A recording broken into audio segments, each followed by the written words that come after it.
And with that, we'll welcome three-time national championship winning coach and newest member of the College Football Hall of Fame, Urban Meyer. Urban, thank you for joining us today. Great to be with you guys, Dan. Well, thanks so much for responding quickly today and moving your schedule around to bring us or to have you come on the show. Want to talk about college football in general, but wanted to congratulate you for obviously being a member of the 2025 College Football Hall of Fame and what that honor means to you. Well, I've been a college football fan for as long as I've been able to say the words college football. So, and I also, I was one of those guys that I became enamored with the coaching profession when I really started to study Nebraska.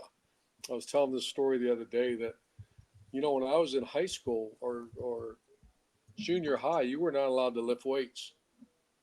And people did not believe in the training. And so I started watching this Husker Power, it was called. I started getting the magazines. My dad got the magazines for me. And I went from, 120-pound weakling to 170-pound guy that was, instead of fly balls, the ball started going over the fence, to a guy that didn't play much, to an all-state safety. And I said, wait a minute now. This might be a little bit of secret sauce here. So I just, at a very young age, I just became enamored with how to find an edge as a coach. So I wanted to play as long as possible. But it also humbles you when I see some of the names of the guys on my staff and some of the former great players. There's an argument that those are some of the greatest players to ever play the game. I was born in in '88, and I remember even when I was growing up, they were like, "Oh, don't lift weights." I played baseball. Oh, don't lift weights, and then that was like during the home run chase, and I'm like, I think Mark McGuire's lifting weights. I think you can play baseball and you can lift weights. Nick, my dad made me go to the doctor and he had to sign off on it. And because, you're right. It was bad for your back. It was bad for this. It was bad for that. So we went out and got a $20 weight set and we put it right in in the dining room in our house. And I'm not kidding. Oh. And that was back in the Rocky Balboa where you're drinking the milkshakes with the raw eggs in it and the protein. And it was a transformation for me that helped my obviously athletic career, but it also, I think it set the stage for why the spread offense, why the sports performance models that we put together over the years, that, there's always a better way. Just study it. Absolutely. Coach, I want to ask you about something a little bit different. You have experience in both, and obviously we've been seeing the SEC. We've been seeing conference expansion for the last 15 years or so. But right now, there's a lot of talk about the Big Ten and the SEC, obviously the two power conferences, and maybe their continued quest to expand. Where do you kind of see college football in maybe 10 years? If you were to prognosticate with what now, I don't expect you to necessarily see in the future. Well, the transformation of college sports to it all being all about money has been really an amazing thing to watch in my career. When you first got into coaching back in the 80s, like I did, there was no one got paid well. Mm-hmm. I remember my first job at Illinois State was $6,000 a year, and we were lucky. I remember going to Bowling Green, our players didn't have training table. And even to Florida, our train, it just wasn't like it is. And I'm not saying that's the way it should be, but here's the thing that I think everybody's got to really watch. Right now, the Wolverines have this is before all the fines and everything, a projected close to $30 million shortfall in budget. Mm-hmm. Some teams are starting to drop sports. I can see the SEC and Big Ten at some point saying, "Wait a minute, we are the primary source of revenue on television," which no one can argue that. Mm-hmm. I don't know. I got to be careful how I say this, but when you start seeing programs lose money, at the end of the day, those athletic directors report to a president, and the president reports to a board of trustees. And if you start dropping, these non-revenue sports, you start losing money because of a 12-team playoff and you're seeing teams in there that, you know, you probably in your mind are thinking we should have more teams in there.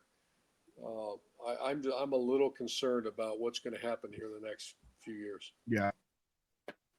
Well, you kind of mentioned it. Do you have any prevailing thoughts on expansion of playoff? I think I kind of read the tea leaves there, but you know, that's certainly something that's been talked about as well. 16 teams, 24 teams. I think there's one floater out at 28 teams, which just seems bonkers. But yeah, one the Big Ten proposed one is 4-4-2-2-1-1, and that was and I know that leaves the Big 12 and the ACC with only 2 teams, and I get it. They were pissed off about that, and they should have been. But what I liked best about that is the committee became no longer were you and the committee didn't decide who went in. It was decided by play-in. So if the Big Ten got 4 teams, that meant the top 2 teams are in. But then you also had playing with 5 and 6, which so now there's no committee. You know, the committee maybe helps seed, but they're not picking who goes in. I'm a huge fan of that. I mean, as long as you look back at 06 when we beat Arkansas, I was I remember Jeremy Fuller. We got in real late, but I wanted to go to my son's practice. And I'm on the phone the whole time with him. And are we in, Jeremy? Are we in? And that was back when there was like all these different polls. Remember the BCS back then? Oh yeah. And he finally told me, and I screamed. I mean, like all these kids are out there. You know, my son was real little at the time, playing Little League baseball, and I'm standing out there in center field, and I just, hell yeah, something like that. And everybody could tell what happened. We were in. And then we go to, in 08 was also the BCS. And then in 14 was the first year of the playoff. But, you know, I think there's human element involved. And I'd like to see the committee, other than seeding, that's fine. But who gets in, that should be playing. If there's a way to do that, I'm a big fan of that. I wonder if the Bulls will have an objection to that. It's funny because, you know, the playoff to begin with, people were like, oh, you're going to devalue the regular season. And, buddy, let me tell you, I'm watching football. I'm watching action on Thursday. It doesn't matter. I used to joke, I'm like, I think there are too many bowls, but you better believe I'm going to be sitting down watching, you know, the Cotton Swab Bowl on a Wednesday in December. But I wonder if the Bulls would have an issue with that. But I think the way that you kind of just explained it, Coach, too, hey, that Missouri-Kentucky game in November that you might not have had an interest in, well, hey, Missouri's 7-1, and they're battling for, you know, a spot. You start getting some more meaning in games that maybe you wouldn't when you're looking at the Big Ten and the SEC getting, you know, 4 teams, that 4-5-6 team that battle throughout the year. I agree with you, Nick, but also to trump that would be to say, everybody, you know, remember when the great players, if you weren't one of the top 2, top 4 teams, they quit playing. Yeah. And now you're seeing all these great players playing.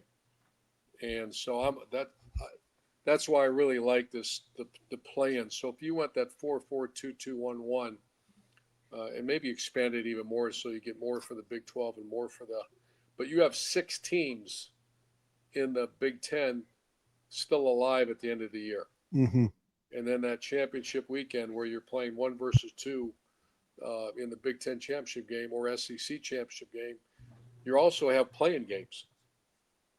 And so you're seeing all these great players that otherwise would have cashed it in. They're still going. And what does all the fans really want to watch? They want to watch these damn. I mean, when players started sitting out, and I understood it. But I remember when Denzel Ward came to me and said, I don't think I'm going to play in a Cotton Bowl. And that was the first time I didn't understand what he was saying. That didn't comprehend. Didn't compute with me. But I understand now. Certainly after I did my homework then. But the fans want to see the great players, and I think playing games are the way to go. And on that note, the campus sites for playoff games, unbelievable last year. Josh Pate put his predictions out, and he had Florida as an 8 seed, Georgia as a 9 seed. Coach, there was only one year. There was only one year where you didn't beat Georgia, and my goodness, you made up for it the following year. Remember it well. Those were completely necessary timeouts. Had to collect the team. Make sure they're Really all had together. to Yeah, make sure that the instruction was there. right. Make sure the right play call came in. When I saw that, I thought, ooh, Georgia coming down to visit Florida. That place would be electric. Yeah. You know, I last night I turned on that Netflix SEC Mm-hmm. and I watched the Gators, and they didn't have the Tom Petty thing when I was there. Oh my gosh, what a setting, what an environment. And DJ Lagway, I think this might be it, man. I mean, this might be a chance for the Gators to make a run at the SEC championship. I watched that. I thought Coach Napier did a great job keeping that team together because they were done. Yeah. That book was written about halfway through the season. It was over. Mm-hmm. And I think the Netflix thing really did a good job with that and showed what kind of kid, because I never knew DJ. Mm-hmm. To watch him speak, what a nice looking guy and competitor, and Mertz was on there too, and all those players. But then brought back so many memories. And then I see him right at the end of the end of the third quarter. They do the Tom Petty. Yeah, right after We Are the Boys. Yep. Oh yeah, it's incredible. It's always good, but you can catch it for a night game. It's a little bit different at night. You're very familiar with nighttime in the swamp and what that atmosphere is like. The tradition started right after Tom passed away, and I remember telling Scott Strickland that night, hey, I know this was supposed to be a one-time thing. You got to keep this. I don't think I had any sway. I think just how cool it was did it on itself. Did it on its own. You guys might not know this, but this is interesting. So I get hired there in 2005, and I remember going through with our operations staff, say, okay, where does the team come in? And, we're getting, as we start getting ready for the season. And they said, well, you just come into through that driveway down below the stadium and you get out and go to the locker room. And I said, no, we're not doing that. And so I spent every day, I was back when I was a jogger, I ran around that stadium, I don't know, 100 times, just look and say, where should we do this? We're going to do that. And Jeremy was great. And so we came up with the Gator walk, and there was about 3 or 4 different places we thought about doing it, but then we decided on the one that's current. And then here's another thing that most people thought We Are the Boys was a fight song. So I went around myself, and I grabbed a coach or a player, and we went to every fraternity, every sorority, every student group for 3 months. I was exhausted, and we would hand out the orange and blue and make the student body learn the orange and blue fight song. So we just tried to add, and then we also did the when we went over, and I hope they still do it, salute the band after games. Yeah.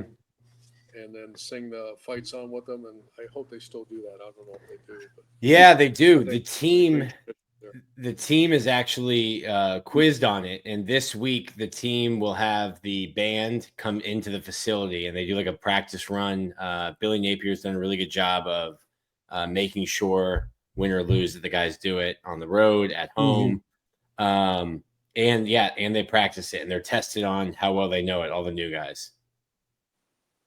I'm glad they're doing that. And I was amazed that you have a place like Florida, and there was actually very little like that kind of traditions that you think should have been there.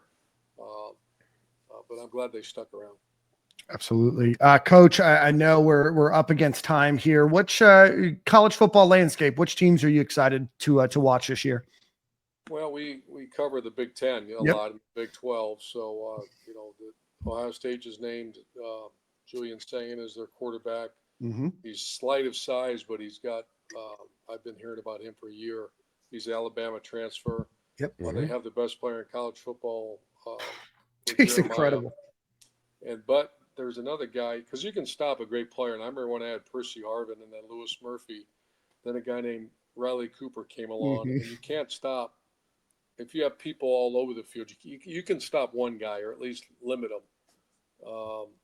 So I think the Buckeyes are going to be really good. I think Penn State has followed the model of the Wolverines and the Buckeyes the last 2 years with a very veteran team. And And that brings me to LSU. I watched that LSU thing when Nussmeier came back. A bunch of those guys came back, and they grow them different down in Louisiana. I remember my first time down there, and I walked and I saw those players coming out in those white uniforms. I grabbed my offensive line coach and I said, "How in the hell are you going to block those guys?" At night down in LSU, they just look different. Yeah. And I think Gator, I'm excited to see the Gators. I'm going to talk about this on our podcast tomorrow. One of the players, I was supposed to pick 3 players that I can't wait to watch. One of them is DJ. Mm-hmm. I mean, he did that as a freshman. Yeah. Yeah. And the growth from a freshman to sophomore at that position, I just don't know the players around him. Mm-hmm. I don't know because I've not really studied Florida, but I'm anxious to watch him and see what he can do. One quick one, Coach. You've had quarterback battles, stuff like that.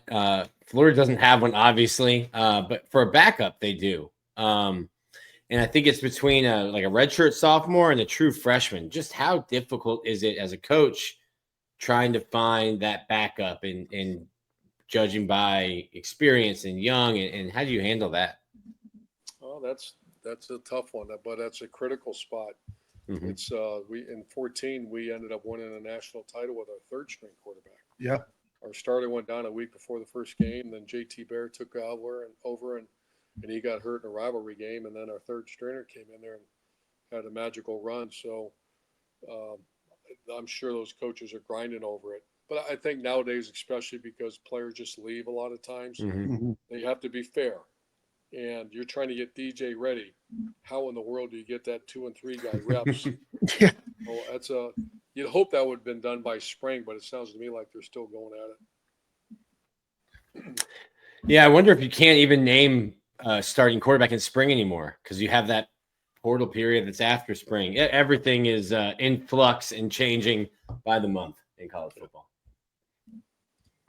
Well, Coach, we really appreciate you joining the show today. I know we've had you on the show a couple times. I think this is your 3rd time, so we always appreciate it. I know you have a podcast now, so let everybody know where they can listen to your podcast. And then, of course, you can watch Big Noon Kickoff as well. Yeah, we have the triple option with the former Heisman Trophy winner in Alabama, Mark Ingram, who's become like one of my closest friends. He's a nut job, man. He's my face hurts sometimes. I laugh. So. And then Rob Stone from Big Noon is our MC. I'll be honest, I have no idea where you can. It's all over that stuff, whatever it is. Yeah. Well, I know. Not technically sound, so it's wherever you get podcasts. Well, you put out great content, Coach, and we appreciate you joining today. Best of luck. I know your falls are very, very busy, so thanks so much for joining us tonight, and we'll let you run. I actually follow your stuff, so you guys do a great job. Well, thank you, Coach. We really appreciate it. We'll talk to you soon. We have to put that in the intro.